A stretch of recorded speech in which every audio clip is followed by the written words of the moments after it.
whether or not a 6-digit integer comprised of the digits 1, 3, 4, 5, 7, and 9 can be a perfect square. That is, can it be written as another integer times itself? An example of this number, of a number like this, would be 7, 5, 9, 4, 3, 1. Now we know that there is at least one perfect square that ends in 1, namely 9. 9 times 9 is 81. Okay, did I get 6 digits in there? Yep. So in other words, this is a 6-digit number made up of these digits. Okay, and it looks like it possibly could be a perfect square because it does end in 1, although that doesn't prove a thing, but it's not impossible at least. Okay, now, so there's a couple of big results here. All square integers leave a remainder of 0 or 1 when you divide them by 3, okay? Notice the only possible remainders would be 0, 1, and 2. If you divide any number by 3, these are the possible remainders, right? Okay? And so the only one of real interest here would be 2 squared. All the others are obvious there. 2 squared is equal to 4, which is congruent to 1. And of course the modulus is 3. They both leave the same remainder when you divide them by 3, and their difference is 3. 7 would be another one, but in any event, so that's an important fact to understand.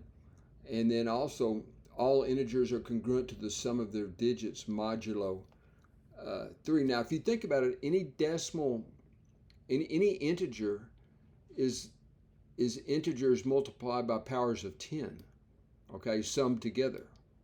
That's the Hindu-Arabic version. So what I'm going to write down here is a fact that makes this problem pretty easy, really, in many regards. 10 raised to any power, any positive integer power, including any non-negative. 10 to the 0 is 1, and 1 is congruent to 1. 10 to the 1 is 10. 10 minus 1 is divisible by 3. But anyway, this is true. And it allows us to replace all the powers of 10 with 1, which really leads to, and again, y'all, n has to be an integer greater than or equal to 0. Wouldn't make any sense if n were negative and we'd be dealing with fractions, right? Okay, so this is a fact. And so these two facts allow us just to look at these digits in any order. The order is not important. Addition is what they call commutative. Okay, so we only have to consider this and see if it lines up with this result here about all square integers are 0 or 1 modulo 3. Okay? So let's take a look here. We can automatically say, and let me just write this beneath it, 3 is certainly congruent to 0 mod 3. 4 leaves a remainder of 1 when you divide it by 3.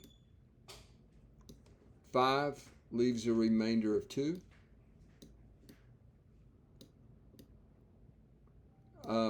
And again, I'm doing this modulo 3 now. 7 leaves a remainder of 1. And of course, 9 leaves a remainder of 0, since 9 is equal to 3 times 3 plus 0, right? Okay. So what does all this add up to, folks? Well, this would be these 3's, 1, 2, 3, right? That would also give you 0. And so all you're left with right here is that this is congruent to 2. And I left out that last calculation. Okay. And again, 1 plus 1 plus 1, another name for that is 3. And of course, 3 is 0. And so you're just left with this 2, right? But you see, notice that this cannot be a perfect square, since any square integer leaves either a remainder of 0 or 1. Okay? So the answer is no up here. Cannot happen. Okay, that is the answer to the problem. It's not a this method I'm using here doesn't give you any way of verifying if something is a perfect square except just by checking, say, its prime factorization or just recognize it. This just proves that for this particular collection of digits, you're going to get this condition right here where the sum of the digits are congruent to 2. or you see that, well, it's based on the fact that the sum of the digits are congruent to 3. This is the sum of the digits, but the sum of the digits is congruent to the original number also. I'll let that out, but hopefully y'all probably just saw that without me having to yap about it. But anyway, the answer to the question is no. So that is all. Thank you for viewing.